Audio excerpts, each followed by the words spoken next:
धनुषा जिला के उत्तरी मिथिला धनुषा धाम आ गणेश मान चारनाथ सहित के नगरपालिका सबके स्थानीयवासी के सबसे बड़का समस्या अछि अशुद्ध खाने पानी।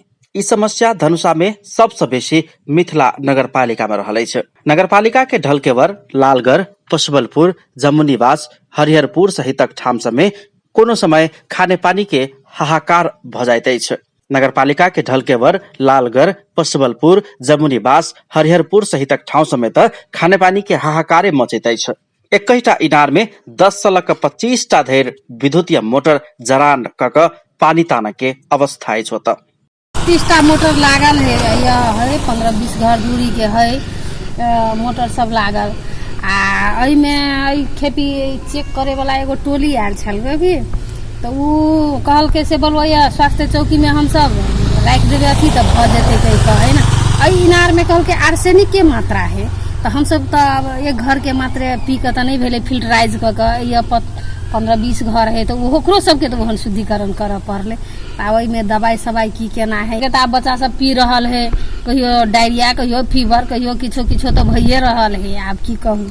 स्थानीयवासी के अनुसार ओत आर्सेनिक युक्त अशुद्ध पानी पीब धैर्य के बाध्यात्मक अवस्था अछि।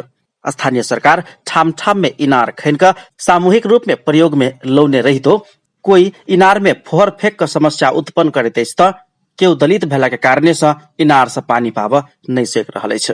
ये पानी जैसे पिएला तो गोबर गिरा दे, कथी के सिगरेट पी के गिरा दे, दारू पी के गिरा दे। हमरा के पानी के बड़ समस्या भेले, हमरा के छुआ न दे। हमर मालिक छी, हमरा के छुआ न दे है पानी। कत कत बुआई छी, कोई तसली में माया लगे तो कोई दे है, कोई नहीं दे है पानी। अब ओहन व्यवस्था है तो कथी दे। दुख तो होय है ने, बाल बच्चा को पानी पी तो बाल बच्चा के दुख होय है। दवाई करब पैसा नहीं मिले है, गरीब छी, हमर मालिक छी। मिथिला नगरपालिका वार्ड नंबर 3 के रेखा मल्लिक के अनुसार केकरो माया दया लाग जाइत अछि त अपन बर्तन से ऊपरे से अपना बर्तन में पानी ढारि दैत अछि, तहन मात्रे पानी भेटैत अछि। अभाव कोनो कारण से भेल होय, मुदा दशकों से एहि समस्या से आब स्थानीय सरकार ओहन नगरपालिका के जनता सबके विभिन्न कारण सबसे शुद्ध पीबे वाला पानी के ओत अभाव अछि। मुदा आब समस्या के स्थानीय सरकार प्राथमिकता में राखि क समाधान कर रहल अछि। एहि क्षेत्र में सड़क आ नाला जेहन भौतिक पूर्वाधार के निर्माण से बेसी खाने पानी के आयोजना सब में अधिक बजट खर्च भ रहल अछि। वार्ड अध्यक्ष लोकनि समेत धमाधम इनार खन में बजट खर्च कर रहल छन्। पानी को तो समस्या धेरै छ। हाम्रो हरिहरपुरमा विगतदेखि नै हामी डोलले तान्थ्यौं, अहिले अलि सहज पुग्दैछ। किन त ठाउँ ठाउँमा हामीहरू इनार बोर्डिङ गाड्दैछु अनि त्यही अनुसारले हामी सहज गर्दैछौँ। कस्ता कठिनाइहरू भोग्नु परिरहेको छ यहाँको जनतालाई? हामीले त धेरै कठिनाइ, पहिले हाम्रो पुर्खा बाजेहरूले धेरै कठिनाइ भोगेको थियो। 2 किलोमिटरदेखि नै पानी ल्याएर हामीले खुवाएको छ। अनि त्यही अनुसारले हामी चाहिँ अहिले यो प्रतिनिधि भएपछि अहिले चाहिँ सहज वातावरण हुँदै गइरहेछ। म जनप्रतिनिधि हुँदाखेरि म अहिले ठाउँ ठाउँमा इनार अनि योजना अनुसार, त्यहाँ माग अनुसार योजना हामी ठाउँ ठाउँमा दिँदैछौँ। त्यो अनुसारले पानी जनतालाई दलित बस्ती भए पनि जनजाति भए पनि जुनसुकै बस्तीमा बिस्तारै हामी योजना राखेर इनार खनाएर पानीको वातावरण सहज पुर्याइरहेछ। मुदा नगरवासी इनार से मात्र संभव नहीं होबा कहैत ओवर हेड टैंक बनाकर शुद्धिकरण भेल पानी धारा में नहीं आबधेर स्वास्थ्य खतरा में रहत आ बाँच के लेल मात्र पीबे वाला पानी प्रयोग करे के अवस्था रहल बतौलनि। खास गरी यहाँ शुद्ध पानी अहिले पनि हामी पिउन सकेको छैन। जबसम्म धारा र ओभरहेड ट्याङ्क बनाएर हामीले घर घरमा धाराको व्यवस्था हुँदैन र त्यो ट्रिटमेन्ट गरेको पानी शुद्ध प्युरिफाई गरेको पानी हामीले खान्छौँ अनि मात्रै शुद्ध पानी खान पाउँछौँ। त्यो चाहिँ नि अब नगरपालिकासँग हाम्रो अनुरोध छ। इनारको पानीमा इनार खुल्ला छ, त्यसमा चाहिँ नि छोप्ने कुनै उपाय छैन। छोप्यो भने लाइन बत्ती गएको बेलामा पानी तान्न गाह्रो हुन्छ। डोरीले पानी तान्ने हो। अब त्यो लाइन कटिसकेपछि त्यही डोलेले तान्नुपर्छ। अब त्यसलाई ढक्कन लगाइदियो भने त्यो पनि हुँदैन। अब त्यसमा व्यवस्थित गर्नको लागि अब जबसम्म ओभरहेड ट्याङ्की हुँदैन, खाने पानी धारा हुँदैन, तबसम्म शुद्ध पानी हुँदैन। एम्हर खाने पानी समस्या समाधान के लेल मिथिला नगरपालिका सर्वाधिक बजेट खर्च कर रहल अछि। गत आर्थिक वर्ष में मात्र नगरपालिका खाने पानी के लेल करीब 3 करोड़ बजेट खर्च केने छल।